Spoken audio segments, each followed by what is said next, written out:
ಘಂಟೆಯಲ್ಲಿ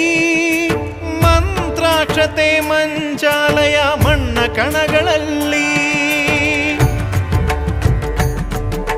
ಮೂಲ ರಾಮ ನಿನ್ನ ತಂದೆ ನೀನೆ ನಮ್ಮ ತಾಯಿ ತಂದೆ ಸತ್ಯದ ದೀಪ ಹಚ್ಚುವ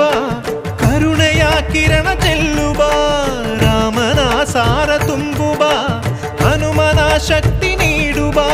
ಬೃಂದಾವನದಿ ನೆಲೆಸಿದ ಪೂಜನೆ ನಿನಗೆ ಶರಣು ಶರಣು ಶರಣು ಗುರು ರಾಘವೇಂದ್ರ ಶರಣು ಶರಣು ಶರಣು ಶರಣು ಗುರು ಸಾರ್ವಭೌಮ ಶರಣು.